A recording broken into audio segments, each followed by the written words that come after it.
Estamos convivendo com as transformações mais inusitadas da história da humanidade. Nenhuma outra época apresentou tantas mudanças ao mesmo tempo. Hoje, viver é um desafio muito maior do que nos séculos passados. Os séculos XVI, XVII, XVIII, XIX começaram ou terminaram dentro das mesmas condições tecnológicas. Quem viveu no tempo do lombo do burro, da liteira, da carruagem, desconhece como serão os últimos dias do século XX e o incógnito começo do século XXI. Na verdade, há uma certa angústia, uma certa insegurança. Diante destes fatos, o que fazer para viver bem nos dias de hoje? Como encontrar motivação para viver e vencer? O que pensam filósofos e antropólogos sobre o assunto? Para enfrentar este mundo novo, temos que compreender o que temos e o que podemos usar para vencer.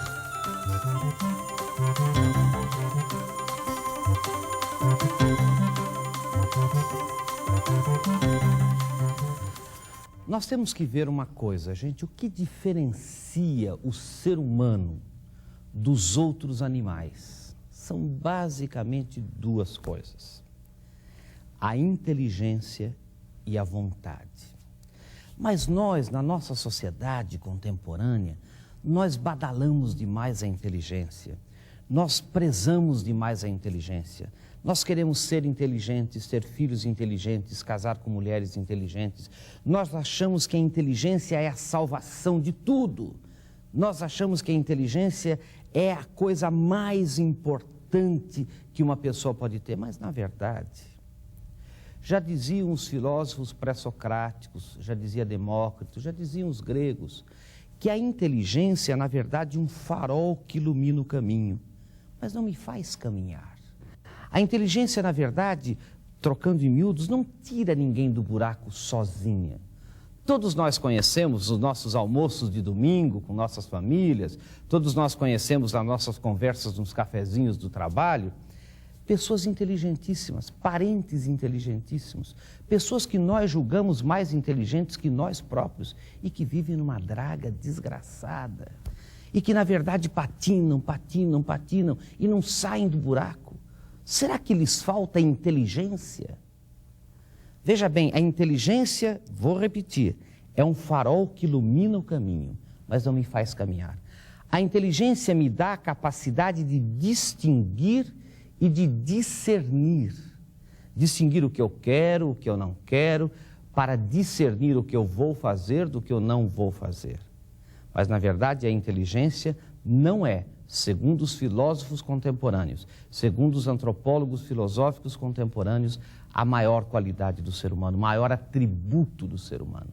Na verdade, o maior atributo, que é o da liberdade, não pertence à inteligência sozinha.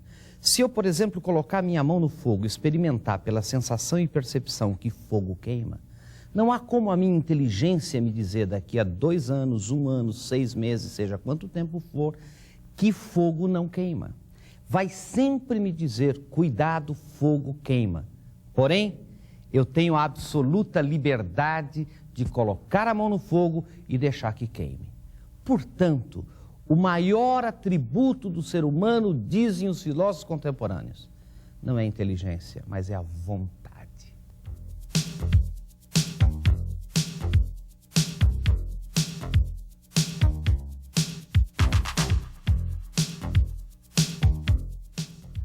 Mas nós, reparem bem, somos fracos de vontade.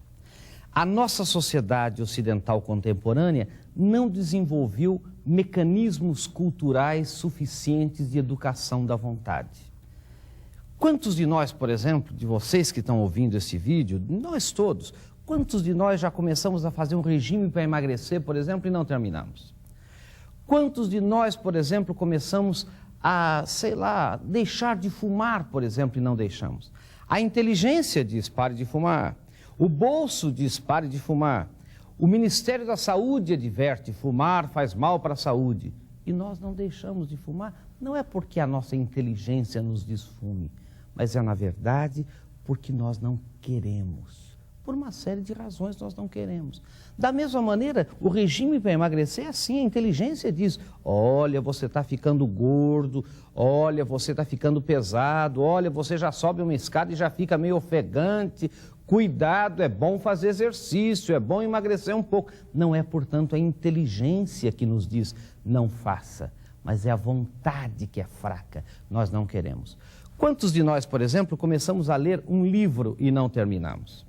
Vocês já repararam que a gente, quando está lendo um livro, a gente começa a ler, ótimo, né? A primeira coisa que a gente faz quando pega num livro é ver o número da última página. Vocês já repararam isso? A gente vê aqui, meu Deus, 274, a gente fica louco. Daí a segunda coisa é a gente dar uma folhada assim para ver se tem figura. Não tem figura, é horrível. Depois a terceira coisa é a gente ver se a letra é miúda ou se a letra é graúda. E aqueles livros de letra miúda, duros de ler. Daí o que nós vamos fazer? Nós vamos ler o livro no lugar mais apropriado para dormir, que é a cama. Então a gente chega na cama e é claro que não há braço que sustente, né, por muito tempo o peso do livro quando eu estou lendo na cama. Daí eu jogo o livro na cama e fico de bruços. É claro que não há cotovelo que sustente o peso do tórax em cima do livro. Daí eu jogo o livro no chão, ergo a perna, fico olhando com o rabo dos olhos e, na verdade, quando eu vejo, eu estou na página 154, começo a voltar e falar, ué, parece que eu não li isso aqui, parece que eu não li. O que aconteceu? Você estava filosoficamente morto. Você só lembra até a página 96. Você viveu da 1 a 96. Da 96 a 154, meu querido, você morreu. A sua inteligência estava num lugar, a sua vontade estava em outro lugar. É por isso que hoje é muito mais importante querer. Nós precisamos voltar a querer. Nós precisamos descobrir aquele homem morto, aquela mulher morta, abúlica, sem vontade, aquele que já desistiu, aquele que não acredita mais, aquele que é fraco, aquele que é frágil. E, na verdade, nós temos que trazer essa pessoa de dentro de nós de novo, refazer essa pessoa, acordar, chacoalhar essa pessoa e fazer que essa pessoa, que nós voltemos a querer. Lembrem bem, inteligência e vontade. Mas lembrem que a liberdade é muito mais um atributo da vontade do que da inteligência. O ser humano, minha gente, é o único animal capaz de fazer greve de fome. Vocês já viram, por exemplo, um gato fazer greve de fome pela qualidade do leite tipo C? Nunca viram. Mas o ser humano é assim, a inteligência diz a ele, coma, senão você vai morrer. A fisiologia diz a ele, você está morrendo. E ele, em holocausto, as vítimas, não sei de onde, não come e morre. É só o ser humano capaz de fazer isso. O que é isto? É a vontade, é o querer. E é isto que nós precisamos redescobrir dentro de nós, o querer. Então, o primeiro conceito é este. O ser humano é inteligente e livre pela vontade. Portanto, o homem é muito mais vontade do que inteligência. É querer. Eu me lembro de um professor da universidade, colega nosso na Universidade de São Paulo, que ele ficou anos trabalhando no microscópio, numa pesquisa de genética sobre Drosophila melanogaster, que é aquele mosquitinho da banana. E ele ficou anos ali trabalhando, umas horas horrorosas, quer dizer, com uma vontade muito forte. O que aconteceu? Este homem ganhou um prêmio quando defendeu a tese, uma tese de genética, ganhou um prêmio internacional e esse prêmio foi famosíssimo. E eu me lembro na sala dos professores, nós professores dizendo a ele, puxa, que sorte a sua. Você é um cara de sorte, você nasceu virado para a lua. Na verdade, será que foi sorte ou foi vontade? Einstein não dizia que é 99% transpiração e 1% inspiração. É preciso, minha gente, voltar a querer. Este é o primeiro conceito que eu queria que nós gravássemos para este vídeo. Querer é o nome do jogo.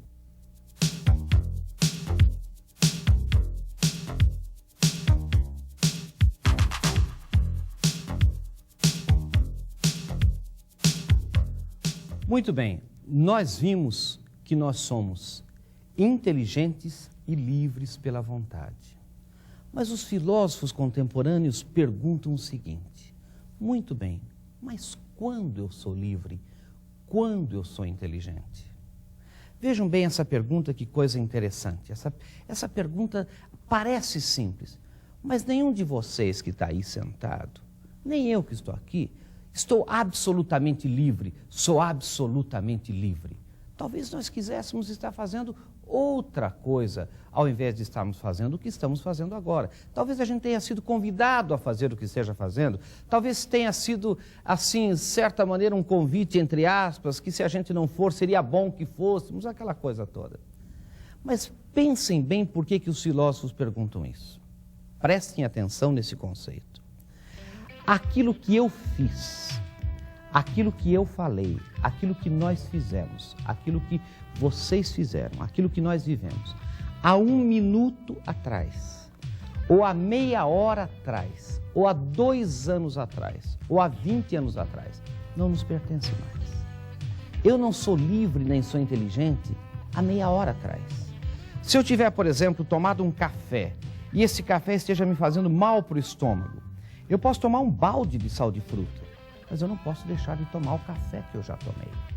Aquilo que eu fiz, aquilo que eu pensei, aquilo que eu falei há meia hora atrás, há 1 minuto, há 10 anos, não me pertence mais. Eu não tenho poder, eu não tenho domínio sobre o meu passado. Mas pasmem vocês por uma coisa interessante. Os filósofos franceses dizem, numa pesquisa que fizeram, que nós passamos 70% do nosso tempo vivendo o passado, com sentimentos de culpa, vivendo o passado pensando em coisas que nós deveríamos ter feito, coisas que nós deveríamos ter deixado de fazer, coisas que nós não deveríamos ter feito. Reparem vocês, quando os pais da gente morrem, a gente fica pensando, puxa, eu devia ter curtido mais meu pai, minha mãe.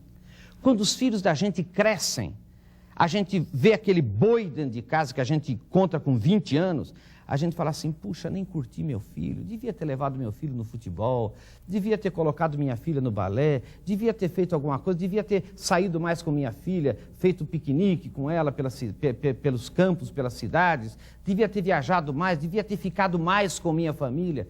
Na verdade, os filhos cresceram, você não ficou com a sua família. Não resolve ficar querendo resolver o problema do passado. O passado não me pertence mais. Eu não sou livre, nem sou inteligente no meu passado. Seja ele 1 segundo, seja ele 20 anos. Prestem atenção.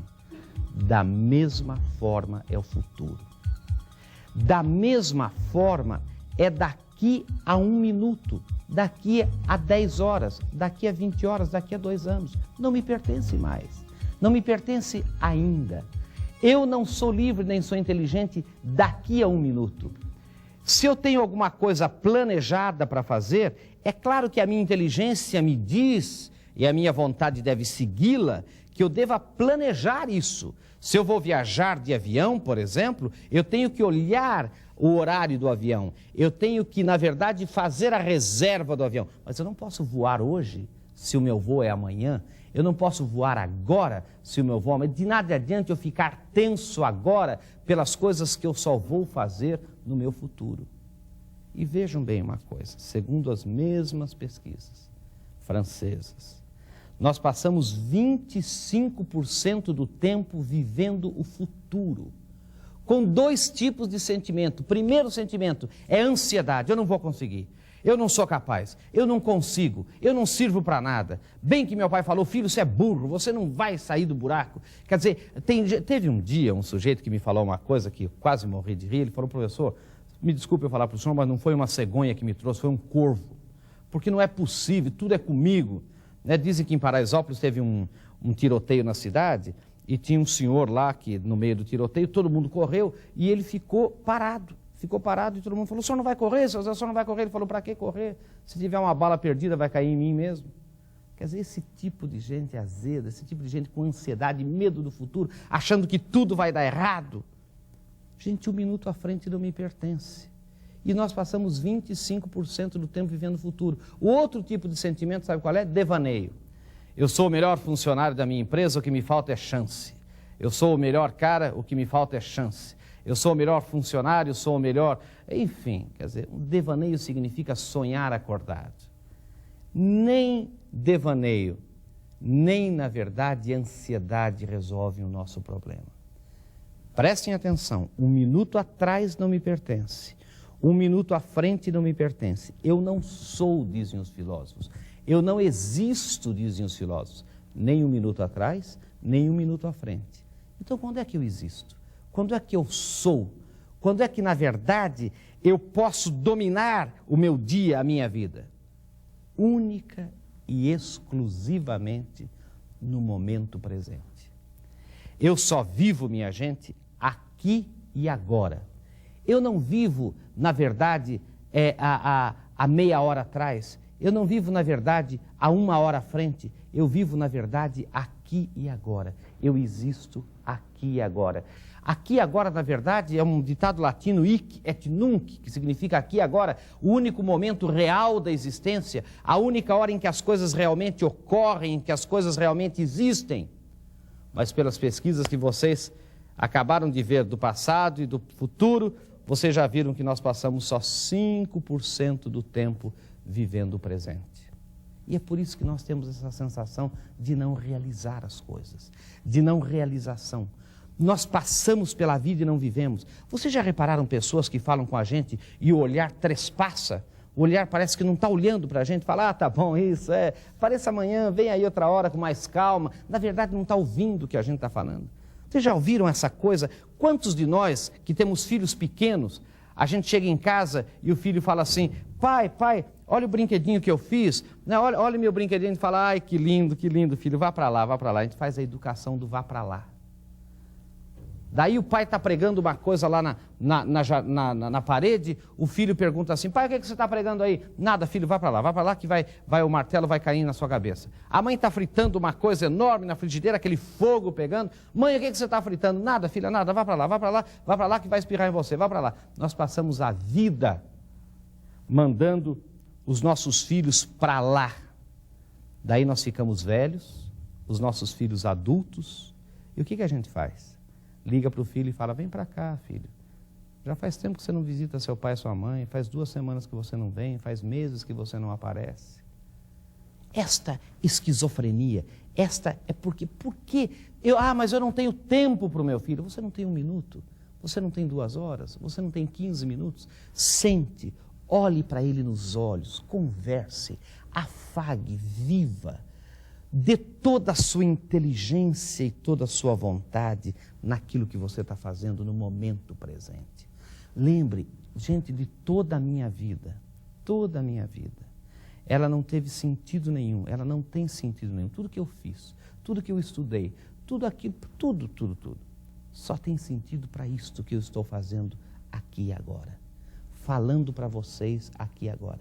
A minha vida se resume, a minha vida se consome, na verdade, a minha vida, ela existe somente para o que eu estou fazendo aqui e agora. É por isso que ninguém, meus amigos, tem o direito de ser metido, ninguém tem o direito de desprezar ninguém tem o direito de pensar que tem o rei na barriga, ninguém, na verdade, tem o direito de pensar que é mais que os outros. E, principalmente, eu queria dizer a vocês, ninguém tem o direito de se economizar. Eu vou me economizar para quando? Para daqui a meia hora? Para daqui a 2 anos? Para o jantar que eu vou ter? Eu não sei se eu vou estar vivo lá. Então vejam que o futuro não me pertence, só me pertence aqui e agora. O que é viver? Viver é concentrar a inteligência e a vontade no momento presente. Portanto, minha gente, esse é o segundo conceito. Primeiro conceito, o homem é inteligente e é livre pela vontade. Segundo conceito, eu só sou livre, só sou inteligente no momento presente, aqui, agora, para vocês. Nem no meu passado, nem no meu futuro. Eu existo agora. Eu vou contar uma historinha a vocês.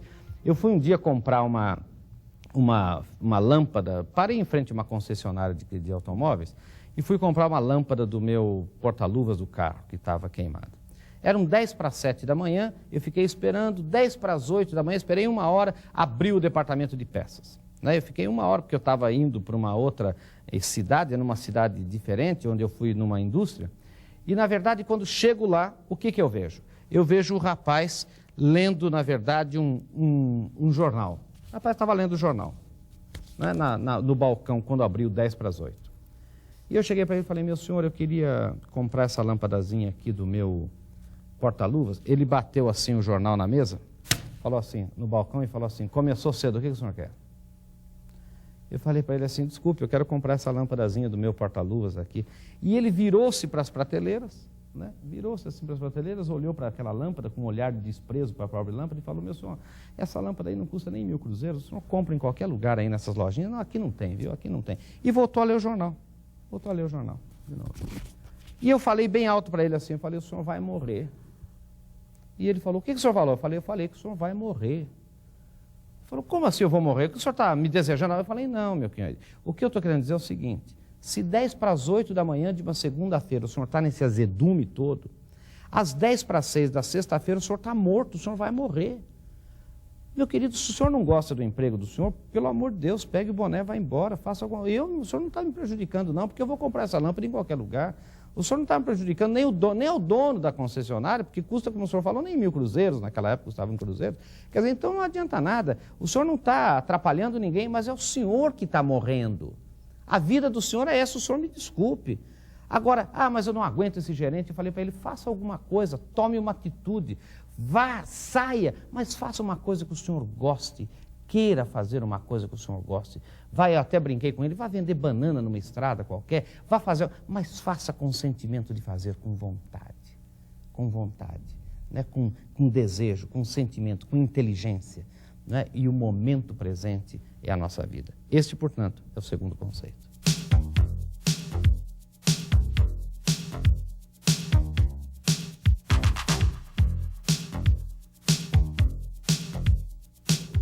Vejam bem, na verdade, analisem bem a história da vida.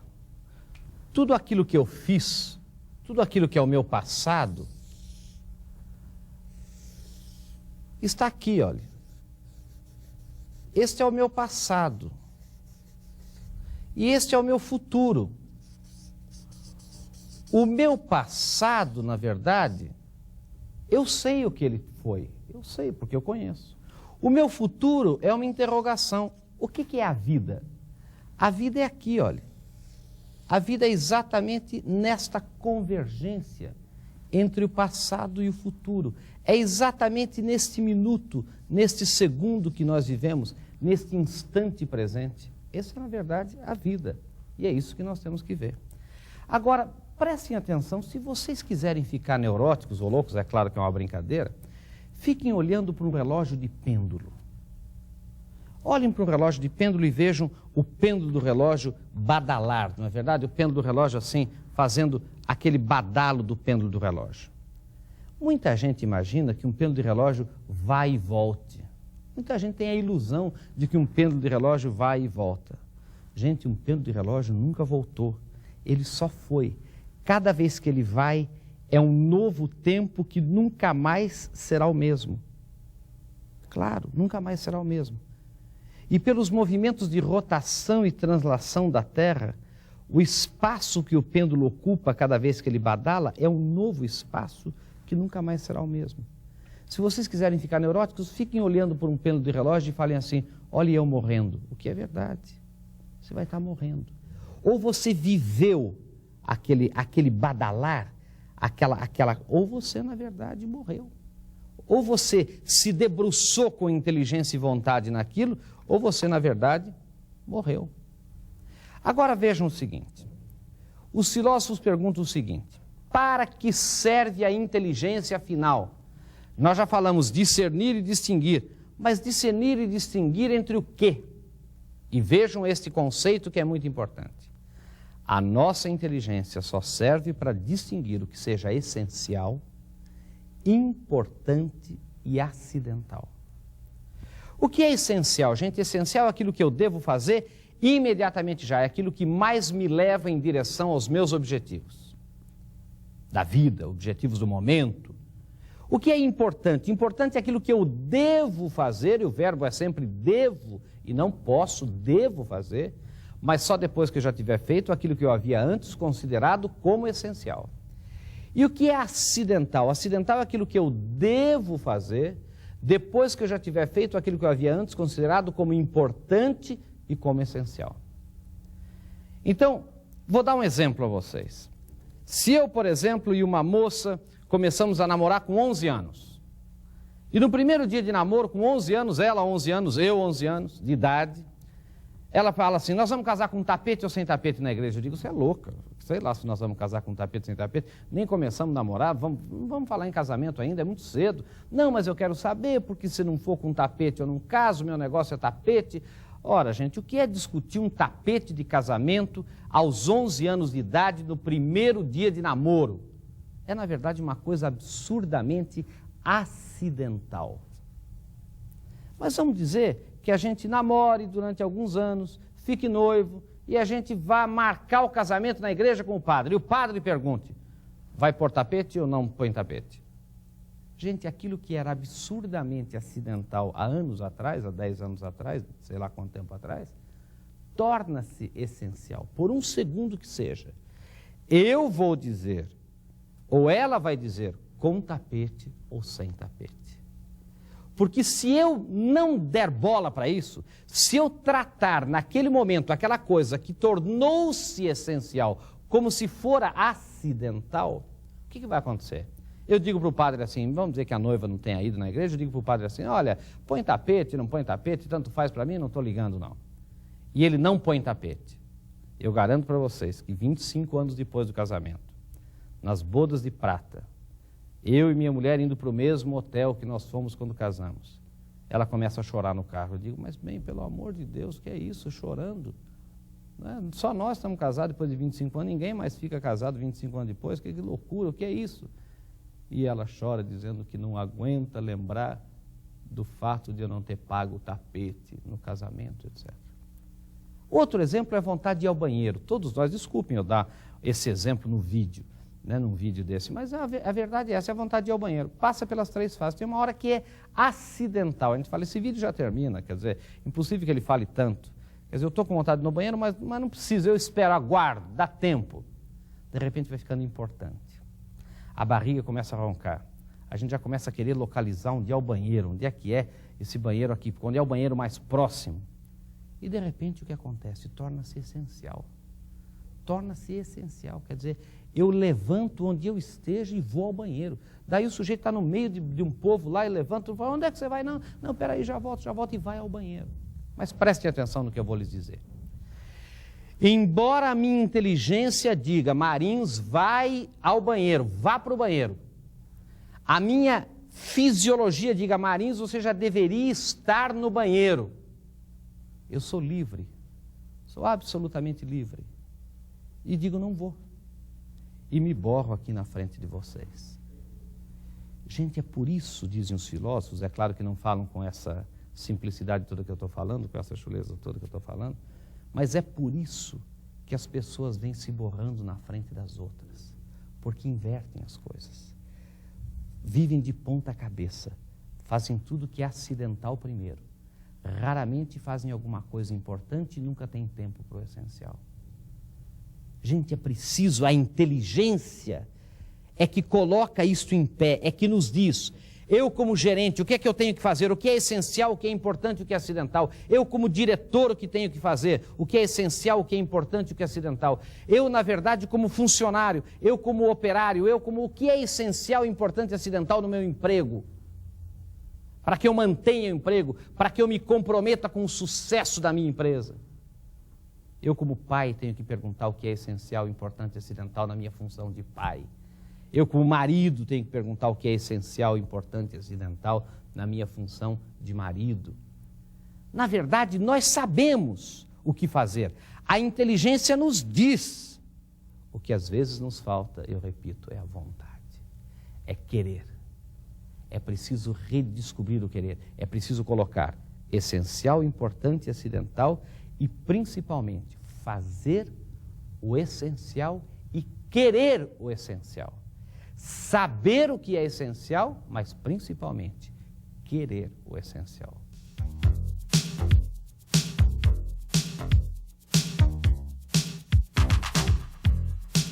Outro conceito que eu gostaria de passar a vocês, que eu acho muito importante para que a gente compreenda esses aspectos de motivação, outro conceito é o seguinte.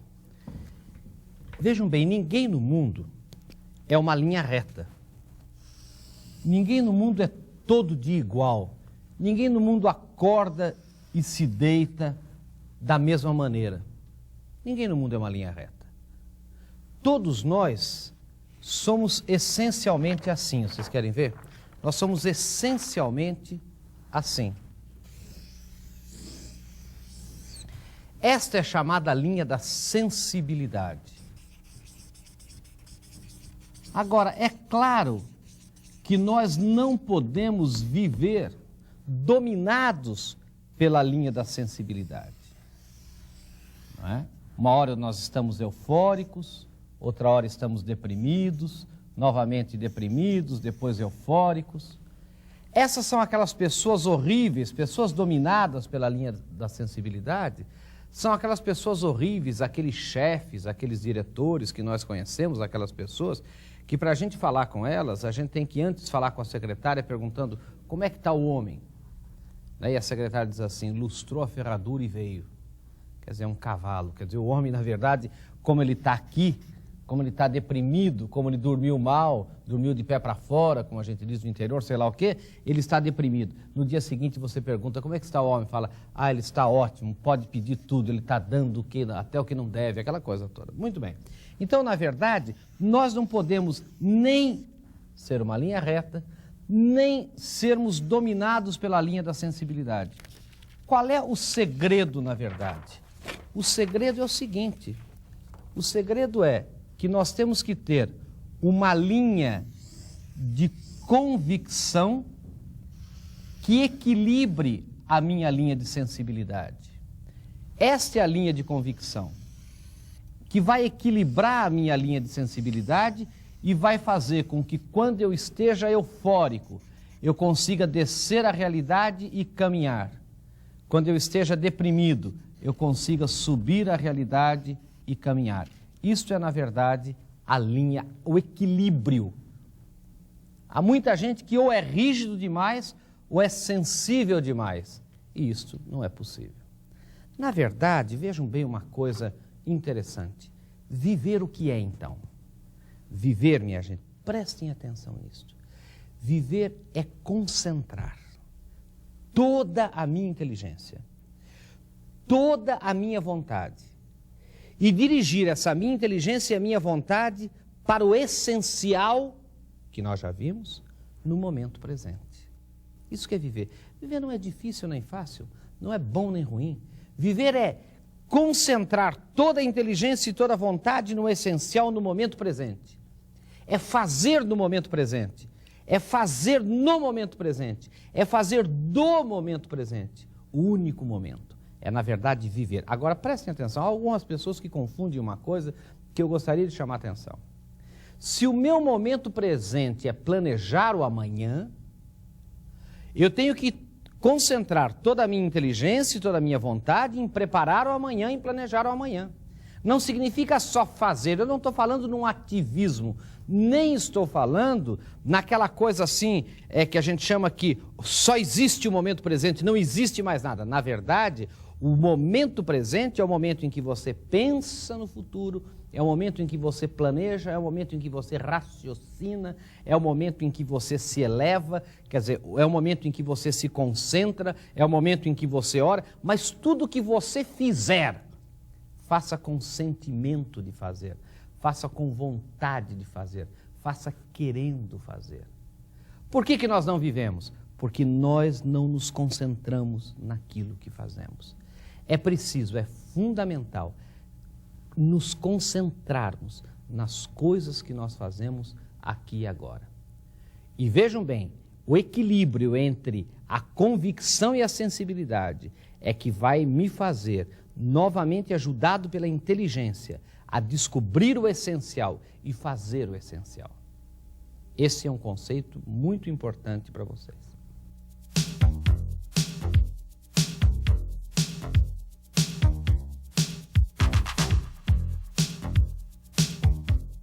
E agora vocês vão achar que eu sou um pouco louco, mas a verdade é que viver, minha gente, é trabalhar.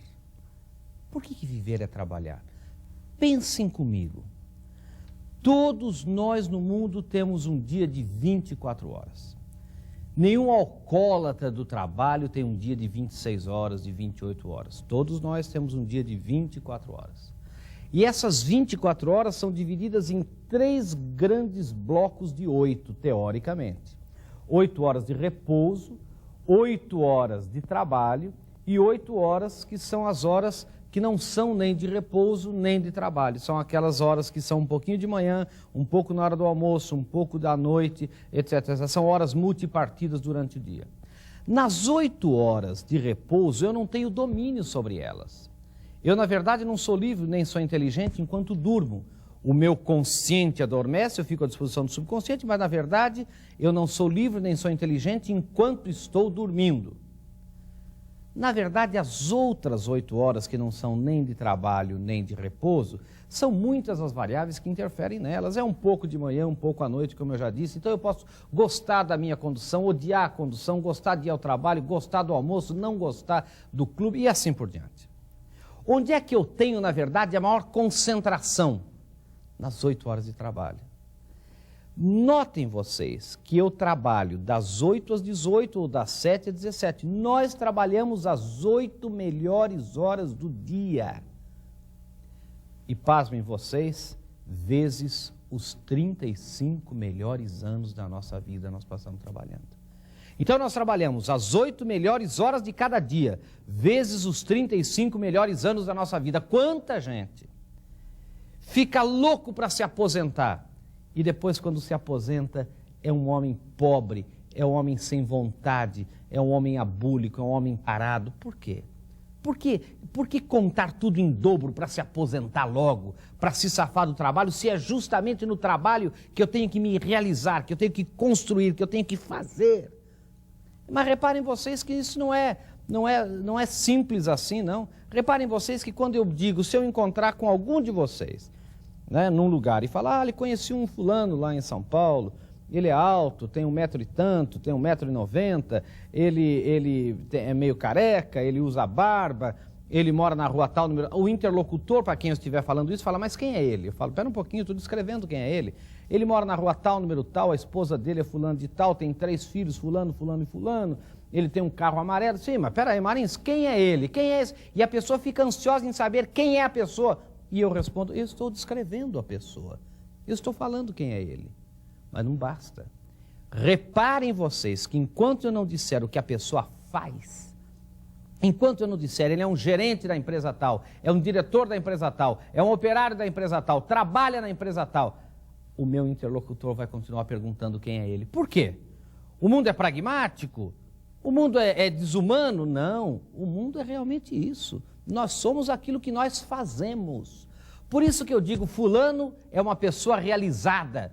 Por isso que eu digo, fulano é um homem realizado, fulano é uma mulher realizada. Por quê? Porque realizou, fez, concretizou.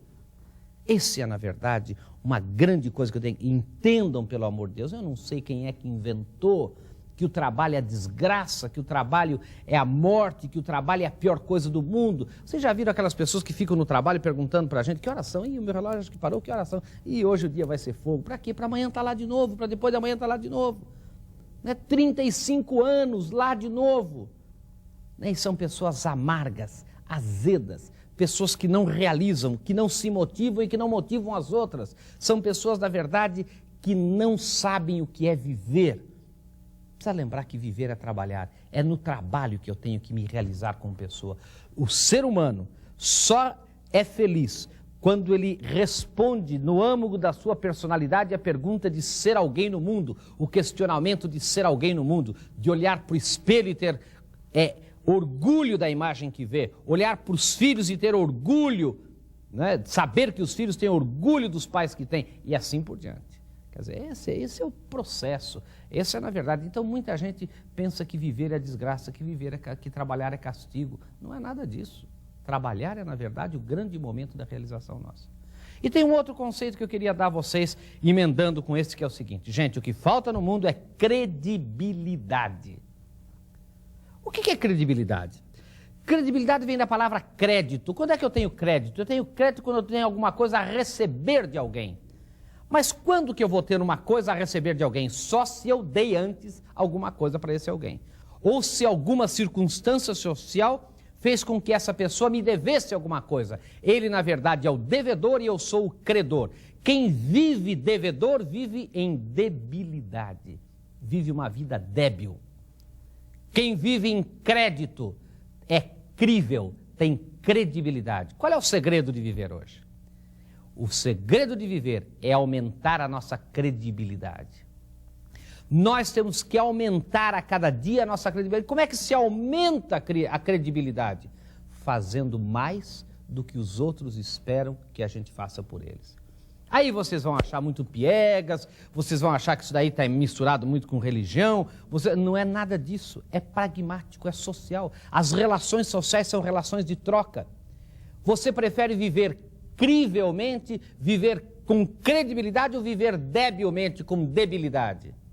Claro que com credibilidade. E para viver com credibilidade, lembre disso, surpreenda o outro, faça mais do que o outro espera que você faça por ele, e ele vai lhe ficar devendo, e ele será o devedor. Nunca, pelo amor de Deus, aceitem este conselho, nunca se pilhem em debilidade, nunca se pilhem débeis, porque aí alguém será o seu credor, e você estará devendo para alguém. Nunca se pilhe nisso, seja sempre credor, tenha credibilidade. O que falta aos políticos? Credibilidade. O que falta aos maridos? Credibilidade. O que falta aos... credibilidade. O que é isso? É, na verdade, a falta de você fazer mais do que o outro sempre fez. Se você fizer igual, você empata. Empatou, não adianta, você não está com credibilidade. É preciso fazer mais. Seja crível, tenha credibilidade.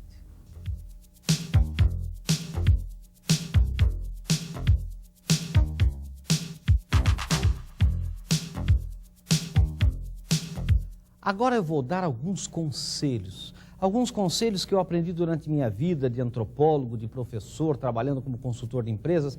Na verdade, alguns conselhos úteis, simples, objetivos, para a gente ter motivação para viver.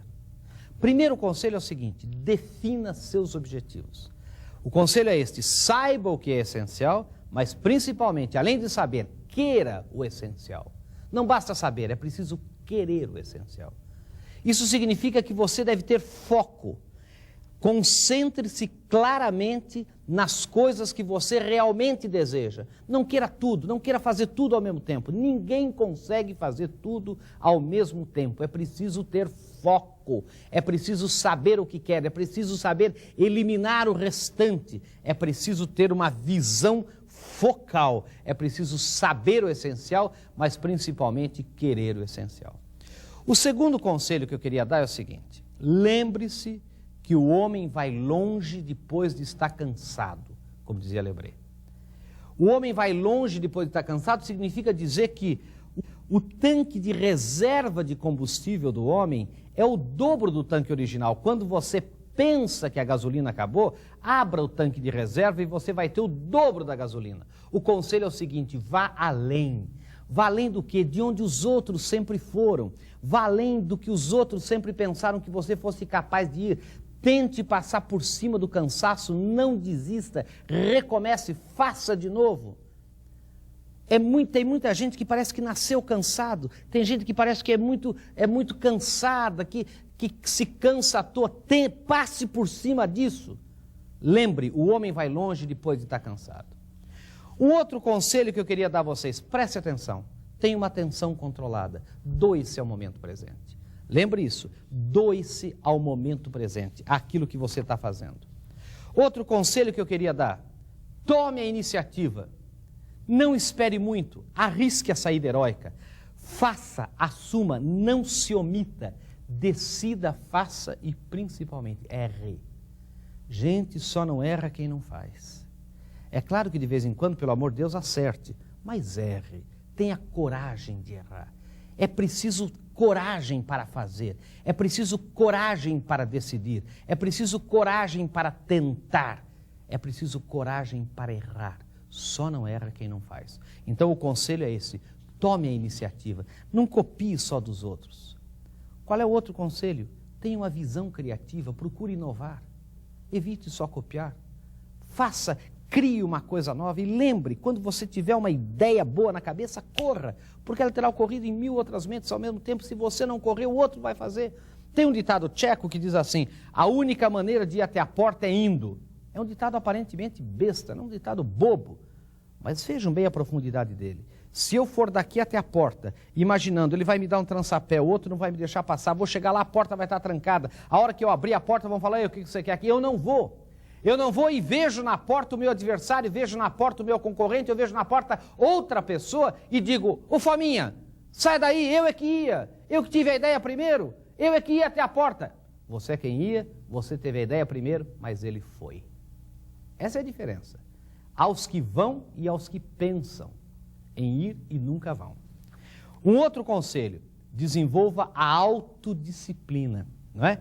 Discipline-se em função dos seus objetivos. Se você quer uma coisa, se você tem foco, tem que ter disciplina com relação àquilo. Se você quer emagrecer, você tem que ter disciplina. Se você quer melhorar a sua performance no trabalho, tem que ter disciplina. Se você quiser ser melhor pai, melhor marido, melhor irmão, melhor filho, você tem que ter o quê? Disciplina. Eu sei que é um conselho, às vezes, é um pouco impopular, mas se a gente não se disciplina... Gente, é o seguinte: se eu vou de São Paulo ao Rio, eu posso ir por 2 caminhos até um pedaço, pela rodovia dos trabalhadores e pela via Dutra, vamos chamar assim. Não adianta eu querer ir para o Rio pela rodovia Castelo Branco. Eu não chego ao Rio. Ah, mas a Castelo Branco é melhor. É melhor, mas não te leva ao Rio. É preciso disciplina, é preciso saber onde eu quero ir e seguir o caminho certo para que eu vá. Qual é outro caminho, gente? É o caminho da administração do tempo. Tenha tempo para o que vale a pena.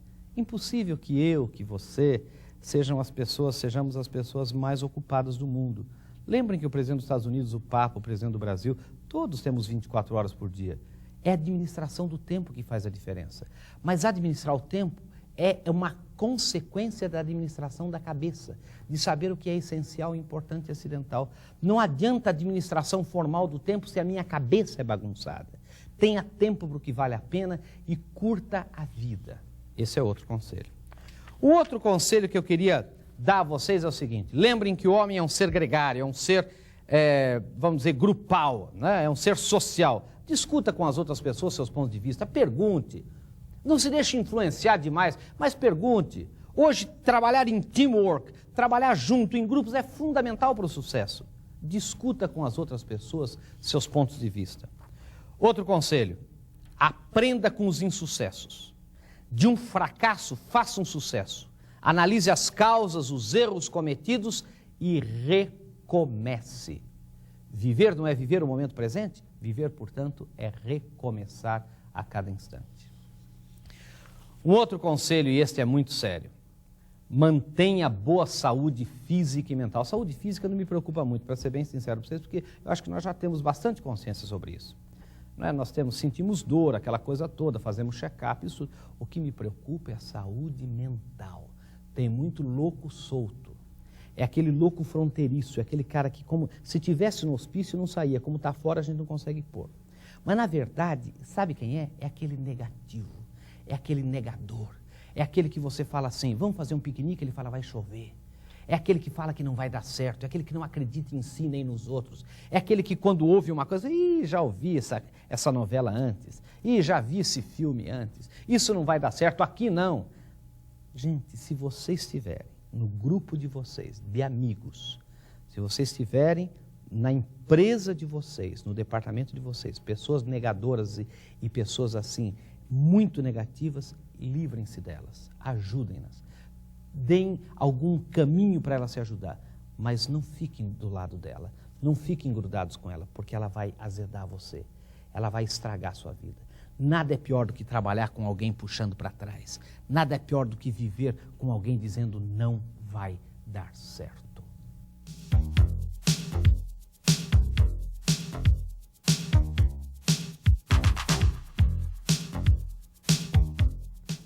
Agora eu vou falar alguma coisa sobre os instrumentos mentais do homem. Pelo amor de Deus, entenda o seguinte: nós não temos instrumentos mentais à toa. A imaginação é fundamental, imaginar-se vencedor, querer, isso é uma coisa fundamental. fazer quadros mentais positivos. A repetição é fundamental. Repetir: eu sou capaz, eu venço, eu chego lá, sou capaz, vou fazer, sou capaz, vou conseguir, sou capaz. Isso é muito importante fazer. Quadros mentais pela imaginação positiva e principalmente a repetição. E agora um conselho simples, gente. Lembrem que uma grande obra é sempre aos olhos do mundo uma imprudência. Nós precisamos de pessoas menos prudentes, pessoas mais imprudentes, pessoas que sejam capazes de fazer o que as outras não têm a coragem de fazer. Uma grande obra é sempre aos olhos do mundo uma imprudência. Um outro conceito que eu queria dar a vocês, um outro conceito é o seguinte: mais vale se sujar um pouco andando do que morrer sentado. Tem muita gente hoje que quer viver acrilicamente, limpinho, sossegado, limpo. Isso não existe mais. Em cima do muro ninguém mais vive. É preciso descer do muro, é preciso encontrar a briga, é preciso optar, é preciso fazer. Lembrem bem, mais vale se sujar um pouco andando do que morrer sentado. E por último, neste conselho, eu queria dizer a vocês do entusiasmo. Gente, eu tenho uma fita sobre entusiasmo, mas é muito importante falar sobre isso aqui. O entusiasmo é diferente do otimismo. O otimista espera, aguarda.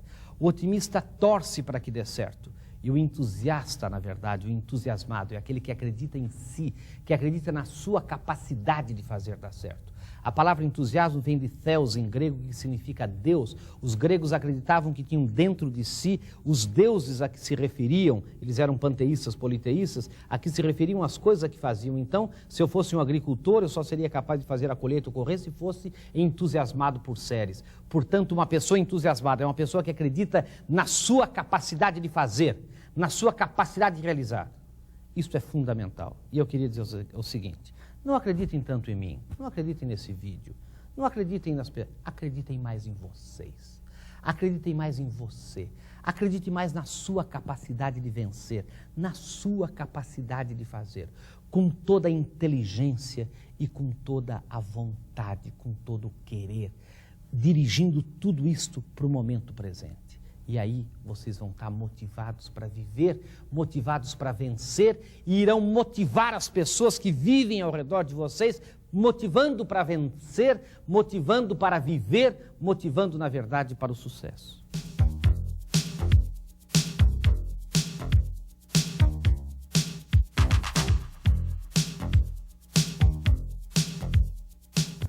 Havia uma tribo que morava nas profundezas da caverna. Isso é depois, nos tempos da caverna, nos tempos da última glaciação. E essa tribo morava lá por milhares de anos, aquelas cavernas enormes, lá de Dordogne, aquelas cavernas todas. E, na verdade, essa tribo, milhares e milhares de gerações foram se repetindo, e eles só conheciam a escuridão, a umidade, a ausência de perspectiva, só conheciam aquela vida úmida do fundo da caverna. Até que um dia um grupo de jovens, inconformados com aquela escuridão e com aquela umidade, com aquela ausência de perspectiva, resolveu preparar o seu farnel, a sua mochila e viajar pelo interior da caverna. E depois de uma semana de viagem, passando por lugares estreitos, rios profundos, penhascos e desfiladeiros, brigando com animais bravios, passando por toda sorte de adversidades, esse grupo encontrou um ponto luminoso. O grupo foi em direção a esse ponto luminoso e descobriu o que hoje nós chamaríamos de boca da caverna, de saída da caverna. E quando os jovens chegaram lá, eles ficaram entusiasmados, boquiabertos, estupefatos, ao verem aquelas coisas todas das quais eles nunca haviam ouvido falar. O sol, o calor, os pássaros, as flores, as folhas, o verde, os animais, aquela coisa toda. E eles ficaram tão bobos, tão boquiabertos, tão entusiasmados, que resolveram voltar de novo para o fundo da caverna. Outra semana de viagem, passando pelos mesmos percalços, até que chegaram onde estavam todas as pessoas, os velhos, as mulheres e crianças, reuniram a todos e disseram: olha, gente, se nós formos por aqui, será uma semana de viagem. Muitos de nós poderemos nem chegar até lá, mas vale a pena o que existe lá. Nós vamos ter que passar por lugares estreitos, rios profundos, penhascos e desfiladeiros, mas vale a pena o que existe lá. E sofregamente começaram a descrever as coisas que eles haviam visto. Um falava do calor, outro do sol, outro dos pássaros, outro das flores, outro da luz, outro, enfim, aquela sofreguidão toda, contando com entusiasmo que haviam visto. Quando terminaram o relato, os mais velhos falaram: coitados, enlouqueceram. Isso tudo não existe. O que existe é isto que nós vivemos, a escuridão, a umidade, a ausência de perspectiva. Nunca ouvimos falar de nada disso, eles estão tendo alucinações, eles ficaram loucos. E nessa tribo a pena para quem ficava louco era a pena de morte. E mataram todos os jovens. A moral da história, minha gente, é a seguinte, que nem pelo fato de terem matado aqueles jovens, as maravilhas que eles viram deixaram de existir. Quem deixou de conhecer as maravilhas foram aqueles que estavam acomodados e quietos e parados no fundo da caverna, no fundo da escuridão, na umidade, na ausência de perspectiva. Foram aqueles que, na verdade, não se dispuseram a passar por uma semana de viagem, passando por lugares estreitos, rios profundos, penhascos e desfiladeiros. Aqueles que não acreditavam em nada que não fosse escuridão, umidade e ausência de perspectiva. Aqueles que achavam que qualquer pessoa que aparecesse e falasse alguma coisa que não fosse escuridão, era louco, e para o louco a morte. Da mesma forma, meus queridos, agradecendo a audiência de vocês nesse tempo todo, ouvindo esse vídeo, eu quero dizer para vocês o seguinte, vocês podem achar que eu estou louco, vocês podem me matar, mas nem por isso a realidade e verdade de que existe uma outra vida. Existe uma vida motivada, existe uma vida com entusiasmo, existe uma vida além da caverna. Isto tudo existe. Existe um emprego que vale a pena, existe uma família que vale a pena, existem filhos que valem a pena, existe uma mulher, um marido que vale a pena, existe, na verdade, uma nova vida. Isso existe, só que tem duas coisas. Primeira coisa, gente, é preciso querer. Se eu não quiser, se vocês não quiserem, não ocorrerá. Primeira coisa, é preciso querer.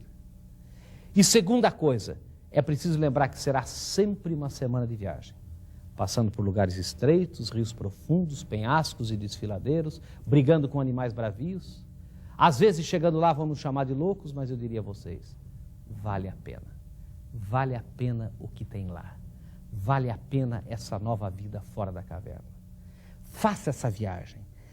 Tire você da caverna. Vá, ultrapasse seus próprios limites. Brigue com os animais bravios. Passe pelos lugares estreitos, pelos rios profundos. Encontre a luz e vá em direção a ela. E você vai ver que viver é a coisa mais linda do mundo. Muito obrigado.